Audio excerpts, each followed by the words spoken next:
নমস্কাৰ, মই এষ্ট্ৰলজাৰ হেমন্ত কাশ্যপ।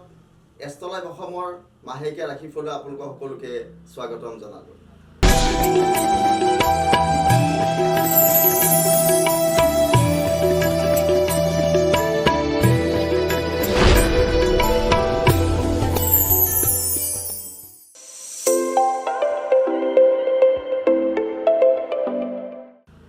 এই বছৰ এপ্ৰিল মাহৰ যিহেতু বহাগৰ মাহ সোমাব, তো আমি এপ্ৰিল মাহ আৰু বহাগৰ মাহৰ ভিতৰত যিবিলাক তিথি, পূজা, পাৰ্বণ আৰু অসমীয়া নতুন বছৰৰ ৰজা, মন্ত্ৰী আদি কৰি ভৌগোলিক অসমৰ সকলোবোৰ ব্যৱস্থাই মই আজি আপোনালোকৰ মাজত কৈ যাম। এইবাৰ আহিলোঁ মই মেঘ ৰাশিলৈকে। প্ৰথমে এপ্ৰিল মাহৰ প্ৰথম ৰাশি মেঘ ৰাশি, আৰু মেঘ ৰাশিসকল জাতক জাতিকাৰ কি ধৰণৰ ফলদান হ'ব সেই ফলদানৰ বিষয়ে মই আপোনালোকৰ মাজত ক'বলৈ আহিলোঁ। মেঘ ৰাশিৰ জাতক জাতিকাৰ যিহেতু শনিৰ এটা চাৰাচাতি প্ৰকোপ চলি আছে, তো সেইসকল জাতক জাতিকাৰ মাজত অলপ মনোকষ্ট থাকে, দুখ, অশান্তি, কষ্ট, পীড়া এইবিলাক মেঘ ৰাশিৰ জাতক জাতিকাসকলৰ মাজত চলি আছে। তাৰ মাজতো মই দেখা পাইছোঁ এইবাৰ ৰোগ ব্যাধিৰো যোগ আছে। তো আপোনালোকে অলপ সাৱধান থাকিব, কাৰণ আপোনালোকৰ ৰোগ ব্যাধিৰ যুগটো মই দেখা পাই আছোঁ, আৰু শত্ৰুৰ পৰা পীড়া আহিব পাৰে। তো আপোনালোকে কথা বতৰা কওঁতে বা ক'ৰবাত যাওঁতে ঘূৰা মেলা কৰোঁতে অলপ সাৱধান অৱলম্বন কৰিব, কাৰণ এই মাহটো আপোনালোকৰ বাবে ইমান ভাল নহয়। তো আপোনালোকে পাৰিলে এটা অমাৱস্যা পালন কৰিব, আৰু পূৰ্ণিমা যিহেতু 1 তাৰিখে আছে, 1 তাৰিখৰ দিনাখন পূৰ্ণিমা নিশি পালন কৰিব। তো গোটেই মাহটো, বহাগৰ মাহটো আৰু এপ্ৰিলৰ মাহটো আপোনালোকৰ কাৰণে শুভ হ'ব।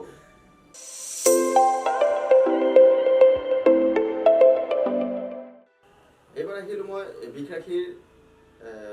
ৰাশিৰ যিসকলৰ আছে, তেওঁলোকৰ যিহেতু গুৰু বৃহস্পতি দ্বিতীয়ত আছে, তো ধনৰ সমাগম হ'ব, ধন টকা পইচা আহিব, আৰু তেওঁলোকৰ এই বছৰটো, এই মাহটো ভাল যাব। যিহেতু বছৰটো মই বেয়া দেখা নাই, ভালে দেখা পাইছিলোঁ, কিন্তু এই মাহটো ভাল তেওঁলোকৰ কাৰণে, কাৰণ বৃহস্পতি গুৰু যিহেতু দ্বিতীয়ত আছে। আৰু এই মাহত আপোনালোকৰ সা সম্পত্তি ক্ৰয় হ'ব পাৰে, বিদ্যাৰ্থীসকলৰ কাৰণে শুভ আছে, নতুন বস্তু ক্ৰয় কৰিব পাৰে, আৰু প্ৰেম প্ৰীতি থকাসকলৰ বিবাহ বা মাংগলিক কাৰ্য কৰিব পাৰে। কোনোবাৰ যদি বিবাহ যদি পলম হৈ আছে, তেওঁলোকে এই মাহত বিয়া হোৱাৰ সম্ভাৱনা বহুত বেছি দেখা পাই আছোঁ। তো এই মাহটো আপোনালোকৰ বাবে এটা শুভ মাহ বুলি ক'ব পাৰি।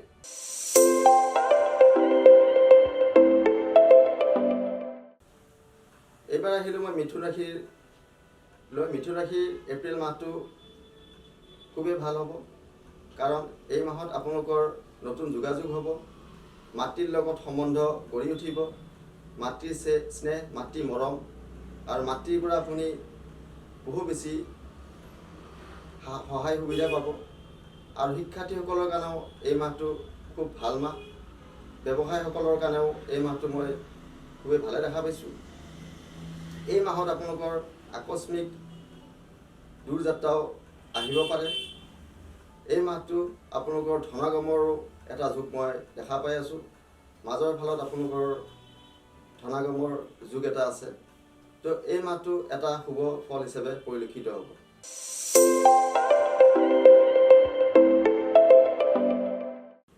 এইবাৰ আহিলোঁ মই কৰ্কট ৰাশিৰ জাতক জাতিকাসকলৰ। কৰ্কট ৰাশিসকলৰ মাজত এই মাহত সম্বন্ধবিলাক গঢ়ি উঠিব, ভাতৃপ্ৰেম থাকিব, আৰু তাৰ লগত ভগ্নীৰ লগতো ভাল যাব, আৰু আপোনালোকৰ যোগাযোগ ক্ষেত্ৰত যথেষ্ট ভাল হ'ব। যিসকলে ঠিকা বা অন্যান্য কাম বন কৰি আছে, ব্যৱসায় কৰি আছে, তেওঁলোকৰ মাজত এই মাহটো এটা ভাল ফল প্ৰদান হ'ব। এই মাহত আপোনালোকৰ নতুন নতুন কাম অহাৰ সম্ভাৱনা আছে, আৰু টকা পইচাৰ ক্ষেত্ৰতো এই মাহত আপোনালোকৰ খুব ভাল হ'ব। বহু পুৰণা দূৰ সম্পৰ্কীয় বন্ধু আপোনাৰ এই মাহত চাহ চিনাকি হ'ব পাৰে। তো এই মাহটো আপোনাৰ হিচাপে এটা শুভ পৰিলক্ষিত হ'ব।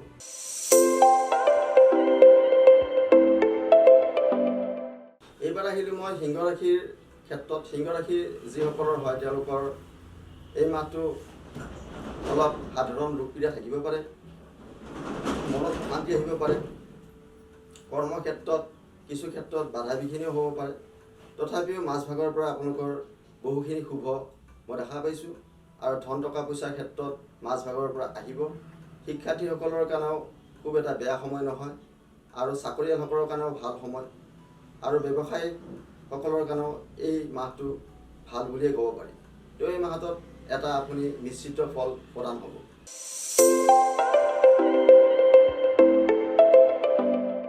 এইবাৰ আহিলোঁ মই কন্যা ৰাশিৰ যিসকলৰ হয়।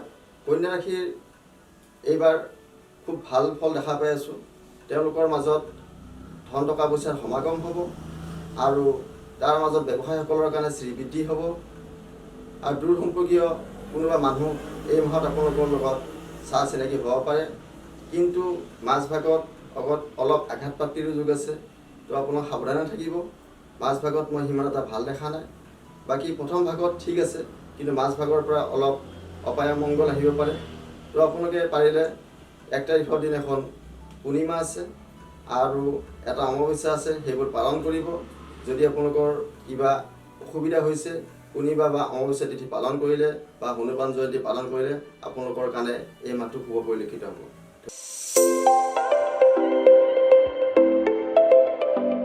এইবাৰ আহিলোঁ মই তুলা ৰাশিৰ সকললৈ। তুলা ৰাশি জাতক জাতিকাসকলৰ এই মাহত খৰচাৰ মাত্ৰাটো মই বেছি দেখা পাই আছোঁ।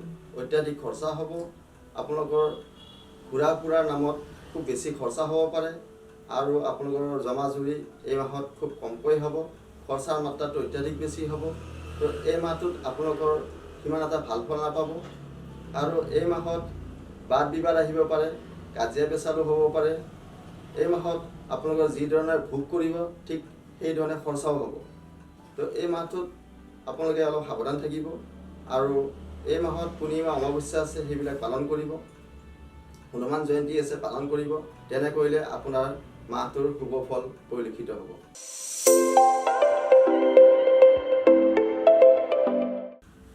এইবাৰ আহিলোঁ মই বৃশ্চিক ৰাশি জাতক জাতিকাসকলৰ মাজত। বৃশ্চিক ৰাশি জাতক জাতিকাৰ এই মাহত বিভিন্ন সফলতা প্ৰদান হ'ব।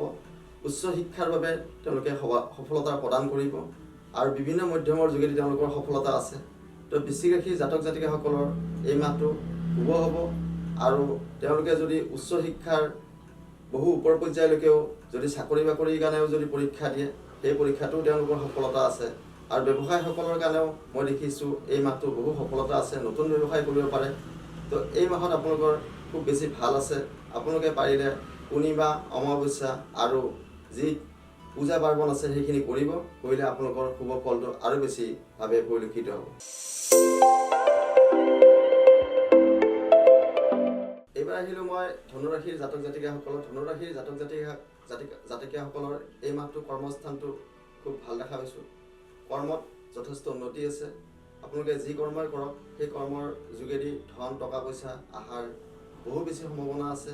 তো কৰ্মত সফলতা বহুত বেছি দেখা পাইছোঁ। চাকৰিয়াল ক্ষেত্ৰত চাকৰিত পদোন্নতিৰ যুগ আছে, বা চাকৰিত আপোনাৰ উচ্চ পৰ্যায়লৈকে আপোনাৰ প্ৰমোশ্যন হোৱাৰ যুগ আছে।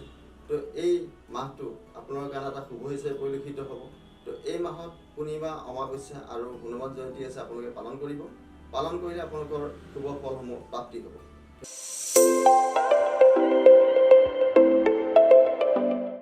এইবাৰ আহিছোঁ মই মকৰ ৰাশিৰ জাতক জাতিকাসকলৰ মাজত। মকৰ ৰাশিৰ জাতক জাতিকাসকলৰ বহু বেছি এইবাৰ ভাগ্যৰ উন্নতি দেখা পাই আছোঁ। আপোনালোকৰ এইবাৰ ভাগ্যৰ উন্নতি আছে। যিহেতু ভাগ্যৰ উন্নতিৰ বাবদ আপোনালোকে নতুন কাম বা নতুন কৰ্ম, ব্যৱসায় বাণিজ্য ইত্যাদি আপোনালোকে কৰিব পাৰে। যান বাহন ক্ৰয় কৰাৰ সম্ভাৱনা বহুত বেছি দেখা পাই আছোঁ মই। তো এই মাহটো খুব বেছি ভাল হ'ব। তো এই মাহত আপোনালোকে চাকৰিয়াল ক্ষেত্ৰতো ভাল আছে, ঠিকাদাৰ বা ঠিকা মাম যিসকলে কয় তেওঁলোকৰ ক্ষেত্ৰতো ভাল, উকিলসকলৰ কাৰণেও ভাল, ব্যৱসায়ীসকলৰ কাৰণেও ভাল, শিক্ষাৰ্থীসকলৰ কাৰণেও ভাল। তো এই মাহটোত আপোনালোকৰ সকলোবোৰ শুভ ফল প্ৰদান হ'ব। তো এই মাহত পাৰিলে আপোনালোকে পূৰ্ণিমা অমাৱস্যা আৰু হনুমান জয়ন্তী আছে, পালন কৰিব। তেনে কৰিলে আপোনালোকৰ শুভ ফলসমূহ বহু বেছি প্ৰাপ্তি হ'ব। এইবাৰ আহিলোঁ মই কুম্ভ ৰাশিৰ জাতক জাতিকাসকলৰ মাজত। কুম্ভ ৰাশিৰ জাতক জাতিকাৰ এই মাহটো সিমান শুভ ফল প্ৰদান নহ'ব, এটা মধ্যম ফল পাব। কাৰণ এই মাহত আপোনালোকৰ মামলা মোকদ্দমা আহিব পাৰে কিছু ক্ষেত্ৰত। কাৰণ শনিৰ এটা চাৰাচাতি চলি আছে। শনিৰ চাৰাচাতি চলি থাকিলে মনত অশান্তি থাকিব, দুখ থাকিব।